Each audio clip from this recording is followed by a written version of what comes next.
Bonjour. Sipen Ndiaye n'est décidément pas Zorro, même si la nuit on pourrait les confondre. Certes, ceux qui n'ont ni la 4K ni la fonction zoom sur leur téléviseur me diront qu'elle n'a pas de moustache, d'autres que, probablement à la demande de la SPA, elle ne monte pas à cheval. Mais la différence principale qui lève toute ambiguïté, avant même celle évidente qu'un est un homme et l'autre une porte-parole du gouvernement, c'est qu'un des deux ne sait pas mettre un masque. C'est en tout cas ce qu'elle a osé dire face caméra, déclarant en substance que si, compte tenu de l'extrême technicité du geste, même elle, ministre, n'y arrivait pas, il n'y avait aucune raison d'en équiper les gueux que nous sommes, qui seraient foutus de les porter en slip. À ce niveau de dextérité linguale, même en cas de pénurie alimentaire, pour peu qu'elle croise Benjamin Griveaux, elle n'a pas à se soucier des carences éventuelles en vitamines. À sa décharge, si j'ose dire, peut-être qu'elle nous confond avec certains représentants de la maréchaussée, eux aussi privés de masques, et qui, après avoir verbalisé des SDF pour ne pas être restés confinés chez eux, atteints de cuniculophobie galopante, terme qui n'a rien à voir avec une pratique sexuelle, ont verbalisé un couple, lequel avec l'attestation adéquate avait pourtant le droit de marcher un peu dans un rayon de 2 km, ramené récemment à 1, pour l'avoir fait en se promenant avec un lapin en laisse. La cuniculophobie, comme vous l'aurez deviné, étant la phobie non des féministes, mais des lapins. Un autre individu a été sanctionné pour s'être baladé 2 heures en avion privé, risquant certainement de contaminer les corbeaux qui, ces temps-ci, ont tendance à voler le ventre en l'air, les restrictions kilométriques s'appliquant visiblement également vers le haut. C'est ça, l'égalité républicaine. Du moment que le citadin en chie, enfermé dans son appartement, cherchant le mode d'emploi de sa plaque de cuisson et constatant qu'il n'a pas d'ouvre-boîte, celui qui vit au milieu des bois doit en chier aussi, et inversement. Un zèle policier qui, fort heureusement, s'évapore mystérieusement face aux stocks nationaux de chloroquine dans certains quartiers dans lesquels la même cibette se refuse à corréler les incivilités à toute composante ethnique ou culturelle, alors même que les intéressés, sans toutefois faire comme en Inde et boire de l'urine de vache sacrée pour lutter contre le coronavirus, invoquent pour certains la protection d'un certain Allah, activement recherché par la police pour s'affranchir de la paranoïa collective. À leur décharge, un curé a également été pris en flagrant délit pour avoir organisé une messe clandestine dans un camping privé, ses doyens ayant, eux, en revanche, tous écopé de 135 € d'amende. Le denier dans le culte, en quelque sorte. Outre le fait que l'on se rend compte que l'Europe, toujours prompte à légiférer sur la courbure des endives, est totalement inexistante quand se posent les vrais problèmes, et que c'est la Russie, par rancunière en dépit des sanctions imposées sur ordre des Américains et aussi aux abonnés absents, qui apporte son aide à l'Italie, on réalise également que, sous le vernis qui se craquelle, ce pays qu'on appelait la France n'en est plus véritablement un. Après les bagarres pour des papiers toilettes et les banlieues qui vivent leur vie, c'est la guerre entre les Parisiens, lesquels, juste après avoir voté Hidalgo, qui a donné littéralement du sens à la fable du rat des villes, sont vite allés répandre leur virus dans les champs, et les locaux, qui, trouvant certainement que les dits Parisiens ne manquent pas d'air, compensent en crevant les pneus de leurs véhicules, que parfois ils voient jusqu'à transformer façon art moderne, histoire de réduire le fossé culturel entre les deux populations. La seule unité nationale qui se dessine s'articule autour de la capacité collective effarante à jouer les lapins dans les phares, à oublier, tels des poissons rousses transgéniques avec un peu de castaner dedans, que c'est l'incurie du gouvernement, aggravée par la cascade de mensonges pour justifier de ses errements, qui est la cause de la situation. Une capacité collective de sidération qui nous conduit à abdiquer d'un claquement de doigts toutes nos libertés individuelles, tandis que les mêmes qui défilaient contre le fascisme en 2002 avec une pince à linge sur le nez montrent du doigt le voisin irresponsable en réclamant toujours plus de rigueur dans le confinement, tandis que celui qui nous confine ment au confinement. On oublie que, sur la saison 2014-2015, la grippe ordinaire avait déjà saturé les services d'urgence, faisant la bagatelle de 18 400 morts en France, hors TVA, à mettre en rapport avec les plus de 600 000 décès annuels, toutes causes confondues, sans qu'on en fasse tout un fouet. En outre, les chiffres dont on nous abreuve ne veulent pas dire grand-chose, puisque dès lors qu'elle fait partie de la minorité, par manque de moyens de gens testés, même une personne de 99 ans en phase terminale de cancer et atteinte de commotion cérébrale au point d'avoir voté La République en marche, sera comptée comme victime de la pandémie. Un peu comme si les victimes de Nice étaient cataloguées en accident de la circulation ou que quand un camion d'enclume traverse un pont, mal entretenu par des politiques qui s'en foutent, reçoit une fiente de pigeons sur le capot et que le pont s'effondre, on accusait le pigeon.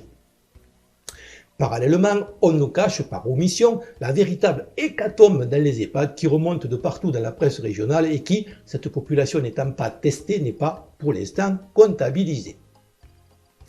Nous sommes depuis tellement longtemps en haut de la chaîne alimentaire que, tandis que d'ordinaire nous vaquons tranquillement à nos occupations en dépit des prédateurs humains qui font quotidiennement un nombre de victimes considérable, faisant qu'on a plus de chances de se faire agresser au couteau que de mourir du coronavirus, dès qu'un prédateur non humain apparaît, qu'il soit microscopique ou grand, c'est la panique générale qui ouvre la porte à toutes les manipulations.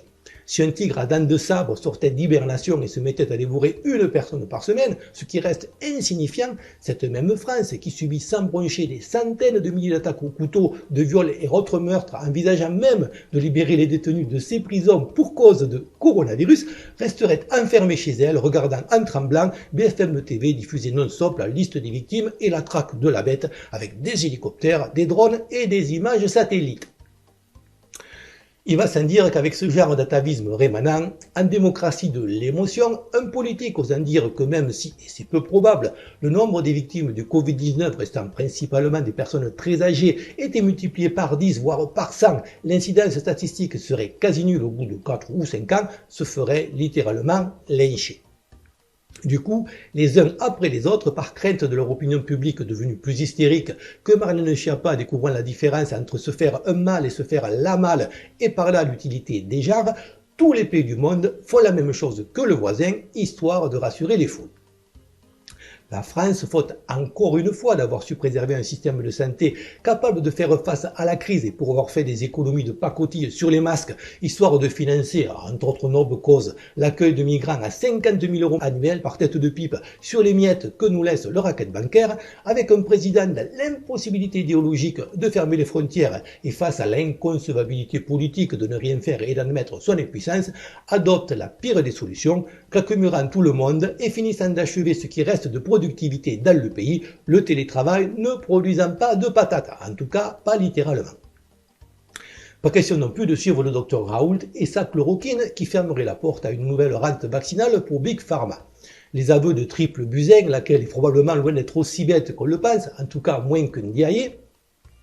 pourrait alors s'expliquer comme une assurance vie après avoir réalisé qu'elle était un parfait fusible dont le suicide opportun avec 3 balles dans la tête et les mains attachées dans le dos, compte tenu des sommes en jeu, éviterait que l'énorme scandale qui pourrait éclater n'éclabousse les véritables instigateurs.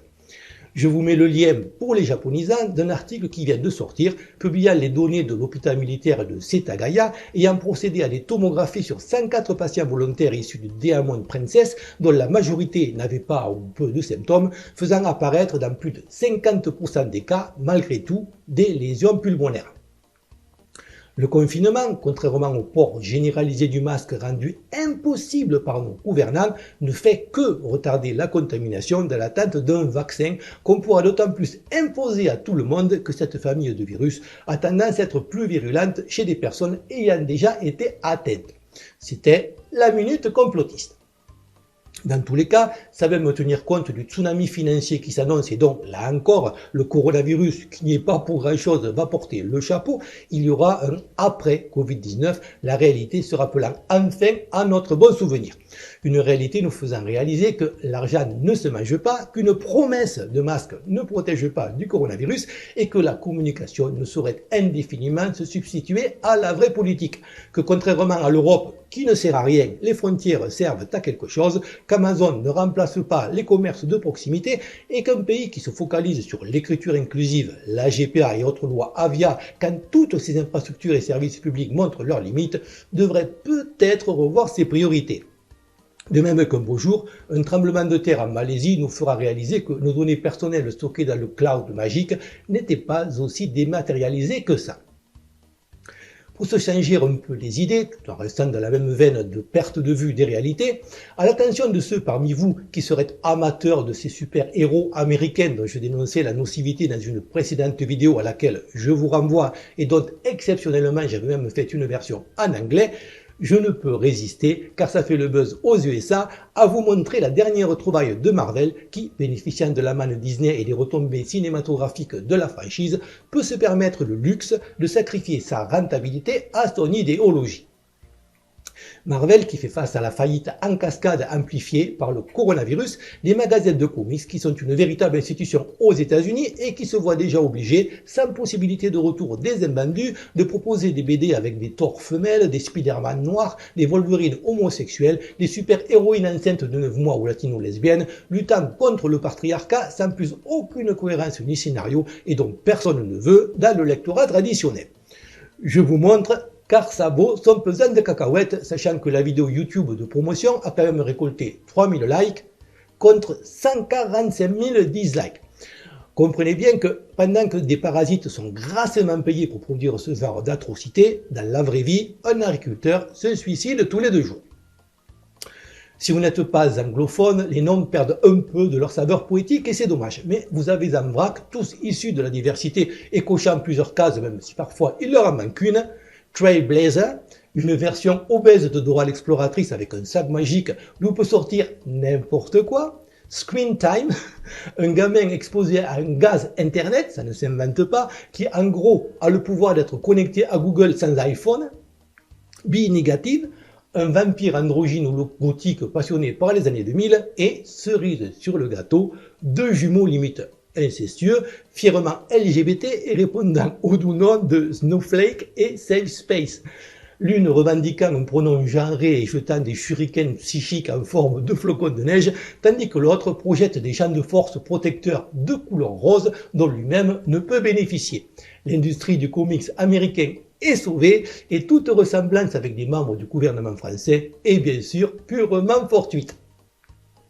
Comme d'habitude, je n'ai pas la prétention de détenir la vérité, juste, tant qu'on me laisse faire, de susciter la réflexion par un discours honnête, logique et argumenté, sans autocensure. Je ne filtre aucun commentaire et cette chaîne par principe n'est pas monétisée et ne fait pas appel aux dons. Si vous voulez me soutenir, faites-le en likant, commentant et pour les plus courageux en partageant mes vidéos afin de toucher un plus large public en espérant que ça puisse contribuer à faire avancer les choses. Pensez aussi à vous abonner et si vous êtes nouveau, à faire un peu de spéléologie sur la chaîne. Certaines de mes vidéos, faute de référencement par YouTube, passant parfois inaperçues et d'autres censurées, ne se trouvant que sur mes chaînes secondaires. Merci encore à tous pour votre fidélité et vos encouragements et à bientôt, j'espère.